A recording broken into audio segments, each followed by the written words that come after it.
Hello guys, welcome to Kazi speaks. मैं उम्मीद करता हूं आप सब लोग बिल्कुल खैरियत से होंगे। तो जैसे कि आप लोगों को पता है कि मैंने एक सीरीज़ स्टार्ट की है कि मैं आपको इन्वेस्टमेंट वाले शेयर्स की एक सीरीज़ बना के दूंगा और उसमें मैं हर वीक जो है कोशिश करूंगा कि एक आध वीडियो लेके आऊंगा।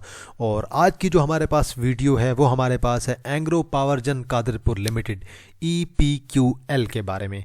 अगर दूसरे वर्ड अल्फाजों में कहूँ तो एंग्रो एनर्जी के बारे में ये आज की जो है ये कंपनी होने वाली है। और पहले हम कुछ बेसिक चीज़ें इसके देखेंगे, ये हमें कितना गेन दे सकती है वो हम बाद में देखेंगे, डिविडेंड यील्ड वगैरह, उसकी सपोर्ट रेजिस्टेंस, वो हम सारी चीज़ें बाद में देखेंगे।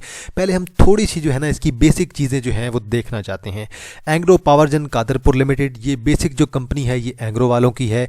और अगर देखा जाए तो ये तकरीबन 2006 में पाकिस्तान के अंदर आई थी और 2007 में जो है ये जो है हमारे पास कॉन्ट्रैक्ट में जो है हमारे पास आ गई थी IPPs के। और उसके बाद इसे इंडिपेंडेंट पावर प्रोड्यूसर जो है काउंट किया जाने लगा। और देन ये कंपनी जो है इसका कॉन्ट्रैक्ट हुआ 25 साल का। और इसका जो कॉन्ट्रैक्ट है वो मैं आप लोगों को दिखाऊंगा कि इसकी एक्सपायरी प्लांट की कब हो रही है, वो मैं आपको इसके बाद दिखाता हूँ। अब बात करते हैं जी, एंग्रो के पास जो है मेजर इसकी होल्डिंग है और सब्सिडी है जी आप लोगों के पास। और जो होल्डिंग है इसकी 68.9% वो आपके पास जो है एंग्रो वालों के पास है। तो इसीलिए इसे जो है एंग्रो की कंपनी जो है वो कंसिडर किया जाता है। एंग्रो एनर्जी जो है या एंग्रो पावर कह लें या जो भी कह लें, एंग्रो एनर्जी लिमिटेड वालों के पास इसकी जो है वो मेजर होल्डिंग है। तो इसीलिए इसे जो है हम लोग कहते हैं कि ये एंग्रो के अंडर ही आती है एक किस्म की। तो मेजर होल्डिंग जिसके पास होती है उसी की ही कंपनी कंसिडर किया जाता है। अब बेसिक चीज़ें मैंने आपको बता दी है, ये कब लिस्टेड हुई थी, कब तक इसका कॉन्ट्रैक्ट है। अब हम इसका कॉन्ट्रैक्ट देख लेते हैं जी। इसका कॉन्ट्रैक्ट मेरे पास यकीनन पड़ा होगा। मैं इसका कॉन्ट्रैक्ट जो है वो ओपन करने की कोशिश करता हूँ। मैं आपको इसका जो है वो कॉन्ट्रैक्ट दिखाता हूँ कि इसका कॉन्ट्रैक्ट जो है हमारे पास वो कब तक है। तो पर ये हमारे पास एक कॉन्ट्रैक्ट है नेपरा के साथ जो इसका कॉन्ट्रैक्ट है और इसे आप बिल्कुल क्लियरली जो रीड कर सकते हैं। मैं इसे जो है कम्युनिटी सेक्शन के अंदर शेयर भी कर दूंगा। तो बहरहाल एंग्रो एनर्जी प्राइवेट लिमिटेड और इसका जो कॉन्ट्रैक्ट है वो हमारे पास एक्सपायर हो रहा है। और ये तकरीबन जो है 2007 में, ये देखें ना, अगर देखें तो ये कॉन्ट्रैक्ट इनका स्टार्ट हुआ था एंड एक्सपायर हो रहा है 30th डे ऑफ 2034। तो 2034 में, यार सीधी सादी बात है, 30 अक्टूबर 2024 में इसका कॉन्ट्रैक्ट एक्सपायर होना है। तो ये इसकी कॉन्ट्रैक्ट की एक्सपायरी आ गई है। आगे चलते हैं जी। और अब मैंने आपको बेसिक चीज़ें सारी बता दी हैं। अब मैं चाह रहा हूँ कि मैं आपको कुछ इसके फंडामेंटल्स बताऊँ और उसके बाद मैं इसके टेक्निकल्स पे आऊँगा। और देन उसके बाद लास्ट वाला जो हमारा पोर्शन होगा वो बहुत इंटरेस्टिंग होने वाला है कि अगर हम इसमें इन्वेस्टमेंट करते हैं 4 से 5 साल के लिए तो हमें कितना रिटर्न मिलेगा हर साल, वो भी हम लोग कंसिडर करेंगे आज की वीडियो में। और आज की वीडियो बहुत ही मज़े की होने वाली है। अगर आप मेरे चैनल पर नए हैं तो आपने काज़ी स्पीक्स को लाजमी सब्सक्राइब कर लेना है और वीडियो को आप लोग लाजमी अपने दोस्तों के साथ शेयर कर सकते हैं। और उन लोगों के साथ शेयर ज़रूर कीजिएगा जो कि इन्वेस्टमेंट करना चाहते हैं और रोज़ जो है वो लैपटॉप पे, स्क्रीन पे, मोबाइल पे नहीं बैठ सकते, ट्रेडिंग नहीं कर सकते, तो उनके लिए एक अच्छी अपॉर्चुनिटी है। तो देखें जी, करंट प्राइस है हमारे पास 26.37। अर्निंग पर शेयर देखें 9.11 की अर्निंग पर शेयर है। प्राइस टू अर्निंग रेशो बहुत अच्छी है। डिविडेंड अगर देखें 7.50 का इन्होंने दिया है 2024 में। और डिविडेंड यील्ड इनकी बन रही है 30.89%। और बुक वैल्यू अगर देखें 48.71, बहुत अच्छी बुक वैल्यू है। अगर सेल्स की बात करें तो सेल्स में कोई बात नहीं, थोड़ा सा जो है वो डाउन आया है, लेकिन ओवरऑल इनकी सेल्स जो है वो बड़ी अच्छी जा रही है, इंक्रीज़ हो रही हैं। और ये एक अच्छी बात है सेल्स का इंक्रीज़ होना। और ग्रॉस प्रॉफिट मार्जिन भी इनका अच्छा खासा इंक्रीज़ हो रहा है, नेट प्रॉफिट मार्जिन भी इनका इंक्रीज़ हो रहा है। अगर डिविडेंड पर शेयर की बात करें वो रेगुलर 2019 के बाद अब तक इनका इंक्रीज़ हुआ है ग्रेजुअली। अगर डिविडेंड यील्ड की बात करें तो रेगुलर बेस पे इंक्रीज़ हुई है और 30.89 की 2024 में इनकी डिविडेंड यील्ड भी रही है। और अगर 15% की भी डिविडेंड यील्ड रहती है तो फिर भी मेरे ख्याल में ये डिविडेंड यील्ड इनकी बहुत अच्छी है। कैश पे आउट रेशो की बात करें तो वो भी बहुत अच्छी जा रही है। अर्निंग पर शेयर इनकी रेगुलर बेस पे इंक्रीज हो रही है 10.51, 6.42, 4.92, 4.54, 7.76, 9.11 ग्रेजुअली इंक्रीज हुई है। आगे चलते हैं जी। और अगर पीई रेशियो की बात करें तो करंटली इनकी पीई रेशियो चल रही है 2.67, जो कि मेरे ख्याल में बहुत अच्छी पीई रेशियो है और यहाँ पे इन्वेस्ट करना मेरे ख्याल में एक बेस्ट अपॉर्चुनिटी होगी।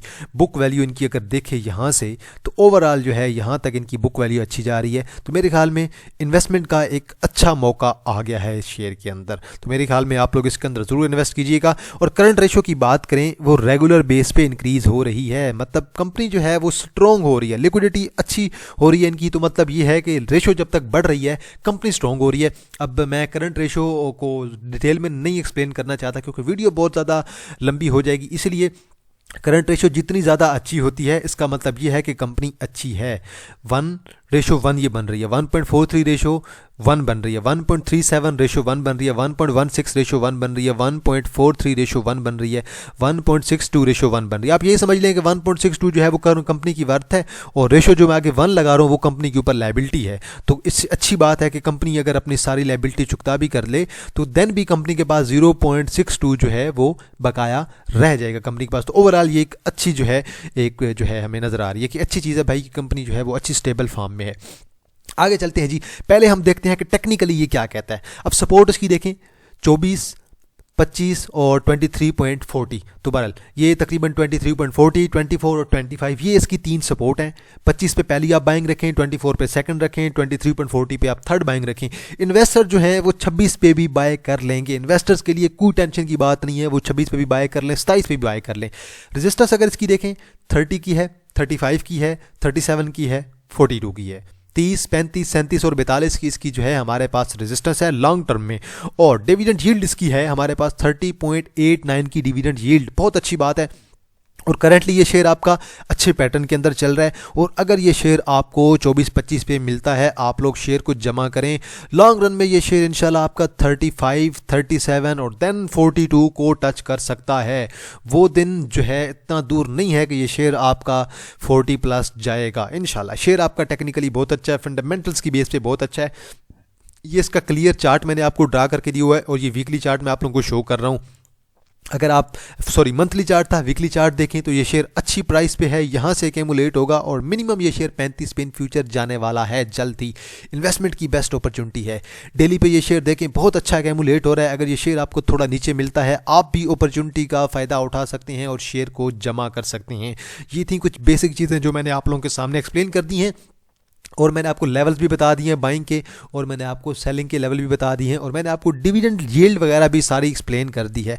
अब मैं आगे चलता हूं और आखिरी जो लास्ट हमारे पास पोर्शन है मैं वो आप लोगों के साथ एक्सप्लेन करना चाहता हूं कि अगर आप में से कोई बंदा इन्वेस्टमेंट करना चाहता है 1 साल की, 2 साल की, 3 साल की, 4 साल की, 5 साल की, तो अगर फ़र्ज़ करें इन्हें IPP से निकाल भी दिया जाता है तो मेरे ख्याल में एंग्रो पावर जन कादरपुर लिमिटेड को इतना इशू नहीं होने वाला है क्योंकि ये एंग्रो वालों की कंपनी है और एंग्रो वालों की अपने पावर प्लांट इसके अलावा भी हैं और इसके अलावा उनकी फर्टिलाइज़र की कंपनी है 2 और उसके अलावा मेजर जो है उनके पास एक आध और जो है उनके पास कंपनी है एंग्रो केमिकल की। तो इसलिए एंग्रो केमिकल के नाम से उनकी कंपनी है EPCL, तो इसलिए उन्हें इतना ज़्यादा इशू बिल्कुल भी नहीं होने वाला है। तो इसीलिए अगर कॉन्ट्रैक्ट एक्सपायर भी हो जाता है, जल्दी एक्सपायर भी हो जाता है, तब भी इतना ज़्यादा कोई इशू नहीं होगा।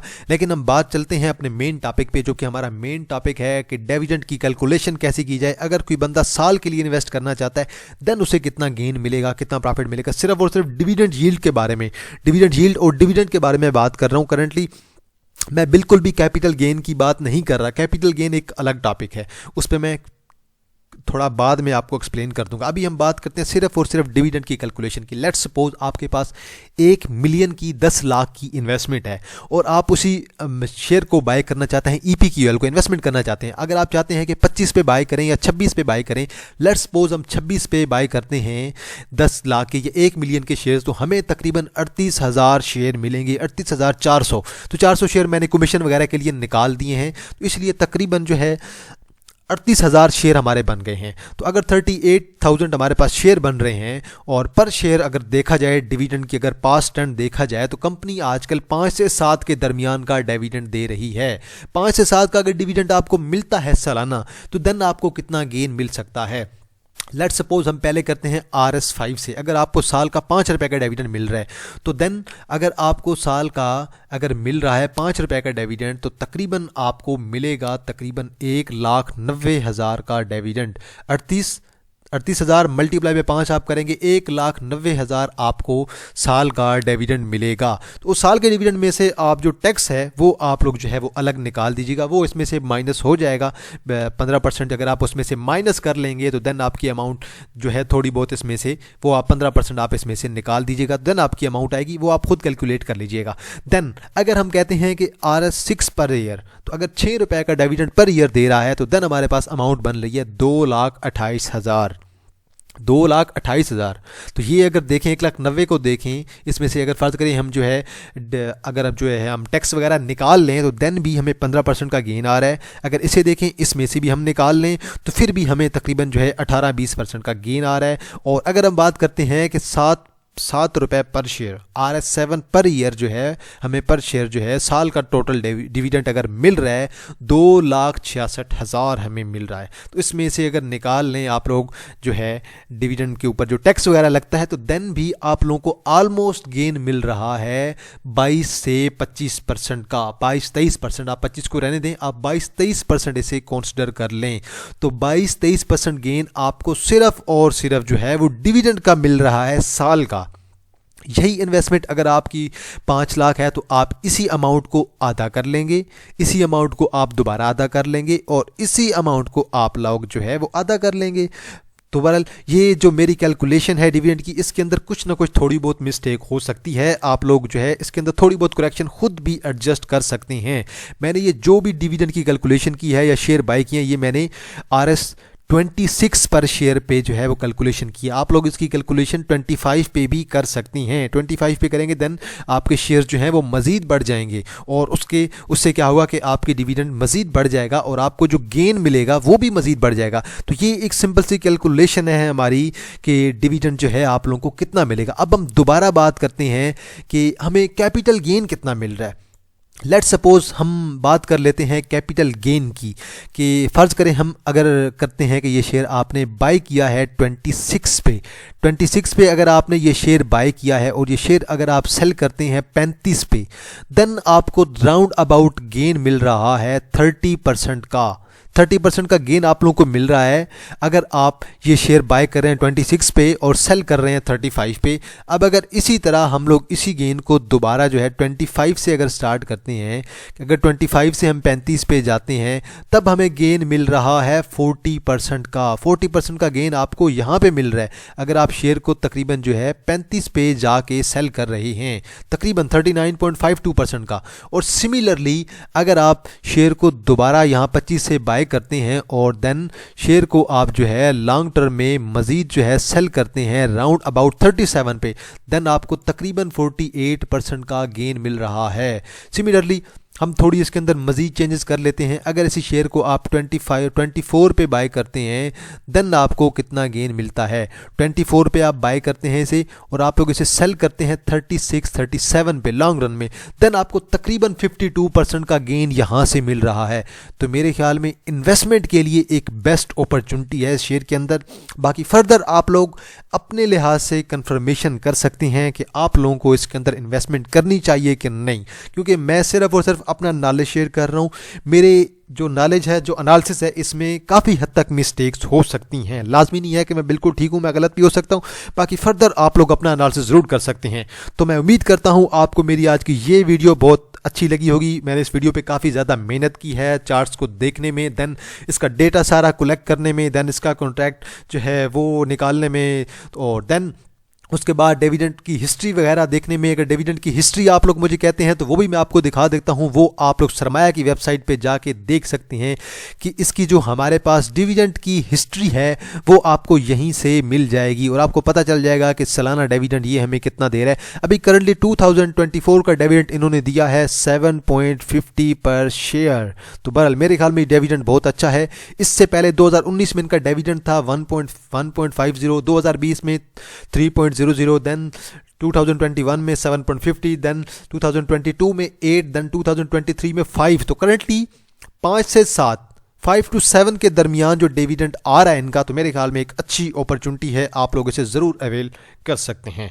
मैं दोबारा ये ओपन कर देता हूं ताकि इस कैलकुलेशन को आप लोग दोबारा देख लें और अपने ज़हन में जो है आप लोग ज़हन नशी कर लें इसे। तो बहरहाल आज के लिए इतना है जी। मैं इंशाल्लाह आप लोगों के लिए मज़ीद ऐसी वीडियो इन्वेस्टमेंट के लिए ज़रूर लेकर आता रहूँगा। तो अगर आप मेरे चैनल पर नए हैं, आपने चैनल के बारे में मेरी अपने राय देनी है इस वीडियो के बारे में, और मेरा कंटेंट आप लोगों को कैसा लगता है, और अपने दोस्तों के साथ और उन लोगों के साथ जो इन्वेस्टमेंट करना चाहते हैं और सुकून से बैठना चाहते हैं, उन लोगों के साथ आप लोगों ने ये वीडियो ज़रूर शेयर करनी है। अगर आप में से कोई भी हमारा प्रीमियम ग्रुप ज्वाइन करना चाहता है तो आप लोग हमारा प्रीमियम ग्रुप ज्वाइन कर सकते हैं, जहां पर रेगुलर पाकिस्तान स्टॉक मार्केट की ट्रेडिंग सिग्नल्स दिए जाते हैं, जिसकी 1500 फीस है, और नीचे मेरा व्हाट्सअप नंबर मेंशन है, आप लोग उस पर कॉन्टैक्ट कर सकते हैं 03166265 हमारे ग्रुप में डेली की इंटरडे 3 से 4 कॉल्स होती हैं, महीने की 12 से 15 इन्वेस्टमेंट कॉल होती हैं, और महीने की 12 से 15 स्विंग्स की कॉल होती हैं और इन्वेस्टमेंट की कॉल्स होती हैं। तो अगर आप मेरे चैनल पर नए हैं तो आपने चैनल को लाजमी सब्सक्राइब कर लेना है, और कमेंट सेक्शन में आप लोगों ने अपनी राय ज़रूर देनी है। तो इंशाल्लाह आप लोगों के साथ दोबारा मुलाकात होगी एक नई वीडियो के साथ। तब तक आप लोग अपना ख्याल रखिएगा। अल्लाह हाफिज़।